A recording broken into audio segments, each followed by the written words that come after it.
At the family court case, my ex's sister said, "She just wants money, not the kids." Her mom nodded, "She's using them." I stayed quiet until my 8-year-old walked to the stand and said, "Mom told me never to say this, but you need to hear it." Even the judge started crying. I thought I'd lost everything when my ex-husband's family called me a gold digger in front of the judge. But then my 8-year-old son walked to that witness stand, looked his father straight in the eye, and revealed a secret that made even the judge cry. What he said next changed our lives forever. My name is Poppy Hartwell, and 6 months ago, I was fighting the most important battle of my life, not for money, not for revenge, but for the right to raise my own children. You see, when you're a single mother going up against a wealthy family in family court, the truth becomes your only weapon. And sometimes, that truth comes from the most unexpected place. This is about my son Jasper, who's 8 years old and braver than any adult I know, and my daughter Imogen, who's 5 and still believes the world is fundamentally good. This is about my ex-husband Sebastian, who thought money could rewrite history. His sister Cordelia, who never liked me from day one of our marriage, and his mother Beatrice, who made it her mission to prove I was an unfit mother. For months, they painted me as a woman who cared more about Sebastian's bank account than her own children. They had expensive barristers, character witnesses, and what seemed like an endless budget to destroy my reputation. I had the truth, an overworked solicitor and 2 children who loved me unconditionally. But here's what Sebastian's family didn't count on. They didn't count on an 8-year-old boy who had been watching everything, listening to everything, and finally deciding he couldn't stay quiet anymore. What Jasper said in that courtroom didn't just change the judge's mind, it changed everything we thought we knew about courage, about family, and about what children are really capable of when the adults around them fail. This isn't just a story about a custody battle. This is about what happens when a child decides to protect his mother the same way she's always protected him. And trust me, you're not prepared for what my little boy was brave enough to say. Because sometimes, the most powerful voice in the room belongs to someone who barely reaches the witness stand. Let me take you back to where this all began. 2 years ago, I was living what I thought was a perfect life. Sebastian and I had been married for 8 years, and I genuinely believed we were happy. We had our beautiful home in Surrey, 2 amazing children, and I was working as a pediatric nurse at the local hospital. I loved my job because helping sick children gave my life purpose, but Sebastian never quite understood that passion. The cracks started showing when Sebastian's property development business really took off. Suddenly, he was making more money than we'd ever dreamed of. And with that success came a different version of the man I married. He started staying late at the office more often, taking weekend business trips, and when he was home, he seemed distant. I tried talking to him about it, but he'd brush me off, saying I wouldn't understand the pressure he was under. "You get to play with children all day," he'd say, when I came home exhausted from a 12-hour shift. "I'm out there building our future." It stung every time because what I did wasn't playing. I was helping families through their worst moments, holding the hands of parents whose children were fighting for their lives. But Sebastian saw my work as less important than his, and eventually, I started believing him. The children sensed the tension before I did. Jasper, who had always been my sensitive, observant little boy, started asking why Daddy seemed angry all the time. Imogen, my bubbly 5-year-old, began clinging to me more, as if she could feel the foundation of our family shifting beneath her feet. I tried to shield them from our problems, putting on a brave face and maintaining our bedtime routines, family dinners, and weekend outings. But children see everything, even when we think we're protecting them. The end came on a Tuesday morning in March. I was getting ready for work when Sebastian walked into our bedroom with the kind of expression that makes your blood run cold. "I can't do this anymore, Poppy," he said, not even looking me in the eye. "I'm not happy. I haven't been happy for a long time." At first I thought he meant his job or some midlife crisis. I suggested counseling, maybe a vacation, anything to fix whatever was broken. But then he told me about Charlotte, his 26-year-old personal assistant. They'd been having an affair for 8 months. 8 months of him coming home and kissing me goodnight, helping Jasper with his homework, reading bedtime stories to Imogen, all while living a complete lie. "I'm moving out this weekend," he said, as casually as if he were discussing the weather. "Charlotte and I have found a flat in London. We'll figure out the custody arrangements later." I remember standing there in my nursing scrubs trying to process what he just said. Later? He was talking about our children like they were weekend plans that could be rearranged. When I asked him how we were going to tell Jasper and Imogen, he shrugged and said, "You're better with that emotional stuff." The conversation I had with my children that evening was the hardest thing I'd ever done. Jasper listened with the serious expression he gets when he's trying to understand something complicated. When I finished explaining that Daddy was going to live somewhere else for a while, he asked, "Did we do something wrong, Mom?" My heart shattered into 1,000 pieces. Imogen's response was even worse. She simply said, "Okay, Mommy," and went back to coloring as if nothing had happened.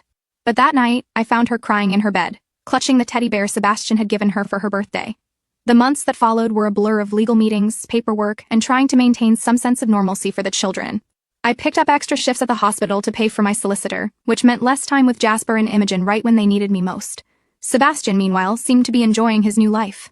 He moved into a massive house in Chelsea with Charlotte, complete with a swimming pool and a garden that was bigger than our entire previous property.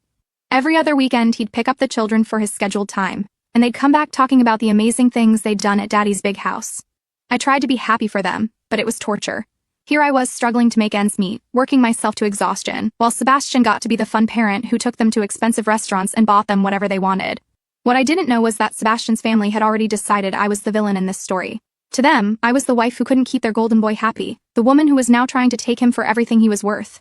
They had no idea that I'd never asked for anything more than enough to take care of our children, but the truth didn't matter to them. The stage was set for a battle I never wanted to fight, but one I absolutely had to win.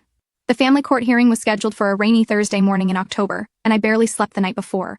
I'd been preparing for this day for months, but nothing could have prepared me for what Sebastian's family had planned. When I walked into that courtroom with my solicitor, Mr. Davies, I felt like I was walking into an execution. Sebastian sat at the opposite table with his expensive barrister, Mr. Thornfield, a man who looked like he charged more per hour than I made in a week. But it wasn't Sebastian who worried me most. It was the three women sitting in the gallery behind him. Cordelia, his sister, dressed in a designer suit that probably cost more than my monthly rent. Beatrice, his mother, with her perfectly styled silver hair and the kind of cold stare that could freeze water. And Charlotte, Sebastian's girlfriend, who had the audacity to show up to a custody hearing about children that weren't even hers. The proceedings started normally enough. My solicitor presented our case explaining that I was seeking primary custody while allowing Sebastian reasonable access to the children. We outlined my stable employment history, my clean record, and the children's strong attachment to me as their primary caregiver. Everything seemed to be going according to plan until Mr. Thornfield stood up for Sebastian's side. "Your Honor," he began in that posh accent that made everything sound more important than it was, "we will demonstrate today that Mrs. Hartwell's primary motivation in this custody dispute is financial gain, not the welfare of these children. My client's family will testify to a pattern of manipulative behavior that has escalated since the separation." My stomach dropped. I knew they were going to attack my character. But hearing it said so formally in court made it feel real and terrifying. Then Cordelia was called to the witness stand, and my worst fears began to unfold. "I've known Poppy for 9 years, Cordelia said, her voice dripping with fake concern. From the very beginning, it was clear she was attracted to my brother's potential rather than my brother himself. She pushed him to work longer hours, to take on bigger projects, always talking about the lifestyle she wanted for the children. I wanted to scream. Cordelia had never liked me. Not from the first day Sebastian brought me home to meet the family. She'd made snide comments about my background, my job, even my clothes. And now, she was sitting there lying under oath, making me sound like some kind of gold-digging monster. After the separation, Cordelia continued, Poppy's behavior became increasingly concerning. She would drop the children off at our house looking unkempt and clearly distressed. When I asked Jasper if everything was okay at home, he told me his mother cried a lot and made him feel bad about loving his father. That was a complete fabrication. Yes, I had cried after the divorce, but never in front of the children. And I had certainly never made them feel guilty about loving Sebastian. I looked at my solicitor, Mr. Davies, who was scribbling notes furiously, but I could see the worry in his eyes. Then Beatrice took the stand and somehow managed to be even worse than her daughter. "Your Honor, I've been concerned about those precious children for months. When they visit us, they're hungry, their clothes are too small, and they seem anxious all the time. Jasper told me that his mother works so much that he has to make dinner for himself and his little sister. The lies were so outrageous I felt dizzy, yes. There had been nights when I worked late and the children had cereal for dinner, but that happened maybe 3 times in 6 months. And their clothes weren't too small. I bought them new uniforms at the beginning of the school term just like every other parent. Furthermore," Beatrice continued, her voice taking on a theatrical quality, "Poppy has been poisoning those children against their father. She tells them that Sebastian doesn't love them anymore, that he chose Charlotte over them. She's using those babies as weapons in her vindictive campaign against my son." I felt like I was going to be sick. Every word out of her mouth was a lie, but she said it with such conviction that I started to worry the judge might believe her. I glanced over at Sebastian, expecting to see some sign of discomfort with his family's performance, but he just sat there nodding along like everything they said was gospel truth. The worst part came when Mr. Thornfield presented their evidence. Photos of the children eating cereal for dinner taken during one of Sebastian's visits when I'd worked a double shift at the hospital. Screenshots of Jasper's school reports showing his grades had dropped slightly since the divorce. A letter from Imogen's teacher mentioning she'd been having some behavioral issues in class. Everything had an explanation, but Mr. Thornfield presented it like I was an unfit mother who neglected her children while chasing alimony payments. I watched the judge taking notes and felt my world crumbling around me. These people were going to take my children away from me with lies and twisted evidence, and there was nothing I could do to stop them. After Beatrice stepped down from the witness stand, I felt like I was drowning. The courtroom felt smaller, the air thicker, and every lie they told was hanging in the space between me and the judge like a fog I couldn't clear. Mr. Davies leaned over and whispered, "We need to counter this aggressively, Poppy. Do you have any witnesses who can testify to your character as a mother?" I had prepared for this. My supervisor from the hospital was supposed to testify about my dedication and reliability. My neighbor, Mrs. Patterson, had agreed to speak about how she'd seen me with the children countless times, always patient and loving. But sitting there, listening to Sebastian's family systematically destroy my reputation with such calculated precision, I realized that character witnesses weren't going to be enough. They had money, they had lawyers, and they had a narrative that painted me as a manipulative woman who put money before her children. That's when I noticed Jasper. He'd been sitting quietly in the back of the courtroom with my mother, who had taken the day off work to watch the children during the hearing. Imogen was coloring in a book, oblivious to what was happening around her, but Jasper was different. He was sitting ramrod straight, his hands clenched in his lap, staring at his father with an expression I'd never seen before. It wasn't anger exactly, but something deeper. Disappointment maybe, or determination. During the brief recess, I walked over to check on them. "How are you doing, sweetheart?" I asked Jasper, kneeling down to his level. "Mom," he said, his voice unusually serious for an 8-year-old. "They're saying things about you that aren't true." My heart broke a little. "I know, darling, but that's what lawyers do sometimes. They say things to try to win, even if those things aren't completely accurate. But they're lying," Jasper insisted, his voice getting stronger. "Aunt Cordelia said you make me feel bad about loving Daddy, but you never said that. You always tell me it's okay to love Daddy. And Grandma Beatrice said you don't feed us properly, but you make us proper dinners except when you have to work late, and then you always say sorry." I looked into my son's eyes and saw something that terrified and amazed me at the same time. He understood what was happening. He understood that his mother was being attacked, and he wanted to do something about it. "Mom," he said, grabbing my hand, "I need to tell them the truth. I need to tell the judge what really happens." My first instinct was to protect him. "Oh no, sweetheart. You don't need to worry about any of this. This is grown-up stuff, and it's not your job to fix it." "But they're lying about you," he repeated, his voice cracking slightly. "And if I don't tell the truth, they might take me and Imogen away from you. I can't let that happen." I felt my world tilt on its axis. Here was my 8-year-old son offering to walk into a courtroom full of adults and defend his mother against trained lawyers and manipulative relatives. The protective part of me wanted to shield him from this ugly situation completely, but another part of me recognized something profound in his determination. When court reconvened, Mr. Davies was preparing to call our first character witness when I made a decision that would change everything. I tugged on his sleeve and whispered, "I want to put Jasper on the stand." Mr. Davies looked at me like I'd lost my mind. "Poppy, he's 8 years old. Putting him in the middle of this could traumatize him." "He's already in the middle of it," I whispered back. "And he's the only person in this room who knows the whole truth about what our life has been like." Mr. Davies glanced over at Jasper, who was watching us intently. "Are you absolutely certain about this? Once we do this, there's no taking it back." I looked at my son, this brave little boy who had been watching his family fall apart for months, and had somehow found the courage to want to fight for what was right. "Jasper," I called softly, and he came over to us. "Do you really want to talk to the judge?" I asked him. "You don't have to do this, sweetheart. You don't have to say anything that makes you uncomfortable." Jasper looked at me with those serious eyes that seemed too old for his face. "Mom, they're saying you don't love us properly, but you love us more than anything in the whole world. Everyone should know that." Mr. Davies sighed and looked at the judge. "Your Honor, we'd like to call Jasper Hartwell to the stand." The courtroom went completely silent. Sebastian's barrister immediately objected, arguing that it was inappropriate to involve such a young child. But Jasper was already standing up, smoothing down his school uniform and walking toward the front of the courtroom with more composure than most adults could manage. As I watched my little boy prepare to defend his mother, I realized that sometimes the people we try hardest to protect end up being the ones who protect us. "Retry Claude can make mistakes. Please double-check responses." The moment Jasper walked to the witness stand, the entire atmosphere in the courtroom shifted. This 8-year-old boy, barely tall enough to see over the wooden barrier, commanded more attention than any of the expensive lawyers or dramatic family members who had spoken before him.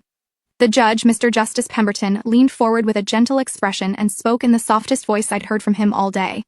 "Hello, Jasper. I'm Judge Pemberton. You don't need to be nervous, all right? I just want to ask you a few questions about your mommy and daddy. Is that okay?"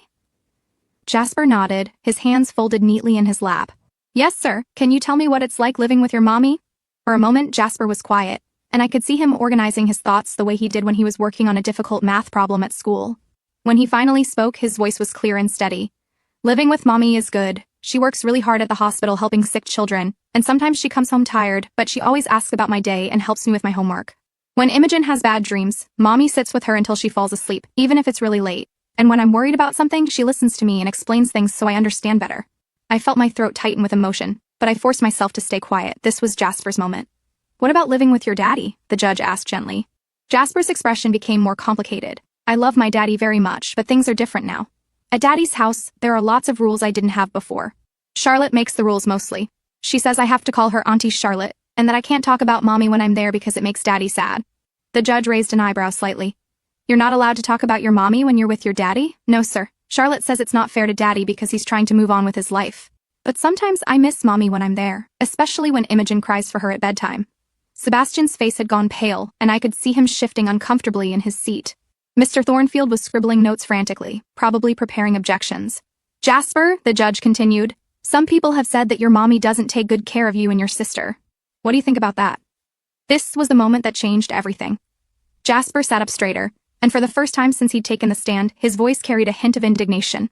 That's not true, sir. Mommy takes really good care of us. She makes us breakfast every morning and packs our school lunches with little notes that make us smile.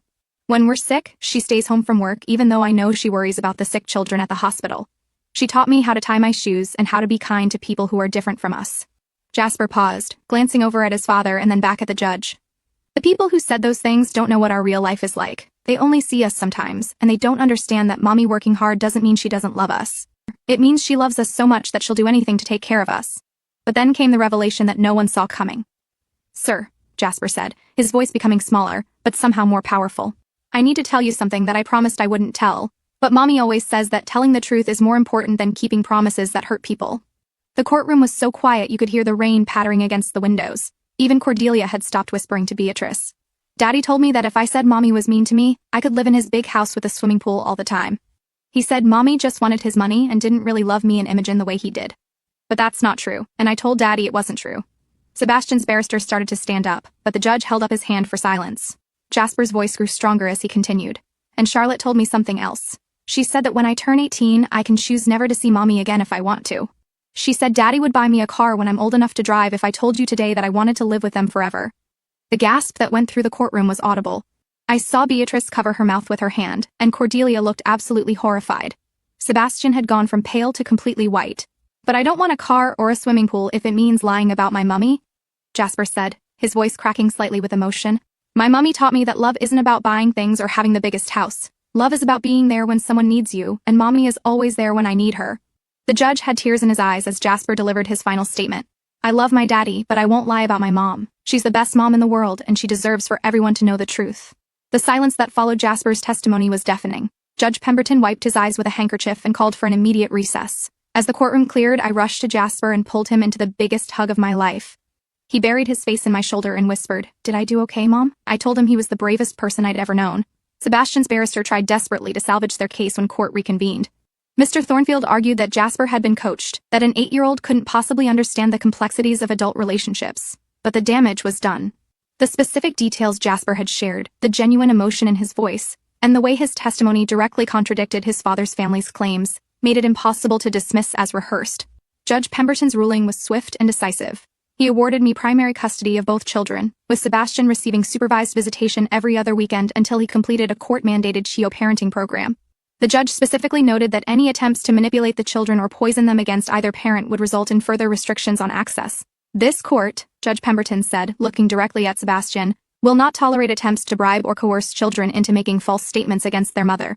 The courage shown by this young boy in speaking the truth, despite pressure to do otherwise, is a testament to the values his mother has instilled in him.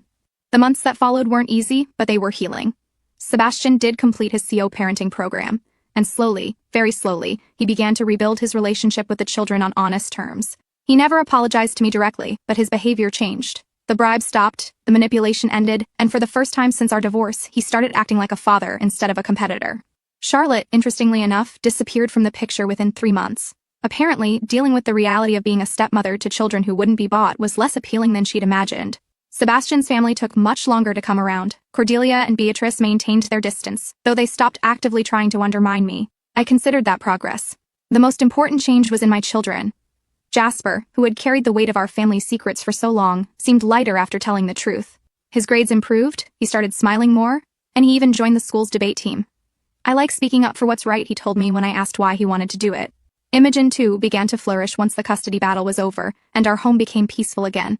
Her nightmares stopped, her anxiety faded, and she went back to being the bubbly, confident little girl she'd always been. Both children maintained a relationship with their father, but now it was built on honesty rather than manipulation. As for me, the experience changed my perspective on everything. I realized that trying to protect my children from the truth hadn't actually protected them at all. Children are far more perceptive than we give them credit for, and they deserve honesty delivered in age-appropriate ways. I also learned that sometimes the people we least expect can show the most courage. I've since left my position at the hospital to work as a family advocate, helping other parents navigate custody disputes and family court proceedings. Every day I meet mothers and fathers who are terrified of losing their children to lies and manipulation. I tell them Jasper's story, and I remind them that truth has a power that money can't buy. The experience taught me that courage isn't the absence of fear. Courage is being 8 years old standing in a room full of adults who are lying about your mother and deciding to speak the truth anyway. Courage is choosing what's right over what's easy, even when you're scared. Today, 2 years later, Jasper is 10 and Imogen is 7. We live in a smaller house than we did during my marriage, but it's filled with laughter, honesty, and love. Sebastian sees the children regularly now, and while our relationship will never be friendly, it's civil and focused on what's best for Jasper and Imogen. Sometimes people ask me if I regret putting Jasper on that witness stand. The answer is no, not for a single second. That day, my son didn't just save our family. He taught me that the truth, spoken with love and courage, is the most powerful force in the world. The most important lesson I learned is this: never underestimate the wisdom of a child who loves you. Sometimes the smallest voice in the room has the biggest truth to tell. If this story touched your heart, please share it with others who might need to hear it. Leave a comment below and tell me about a time when someone showed you unexpected courage. And don't forget to subscribe to the channel for more real stories about resilience, family, and the power of truth. Your support means everything to me and helps me continue sharing these important stories. Thank you for listening, and remember that sometimes the greatest strength comes from the smallest people in our lives.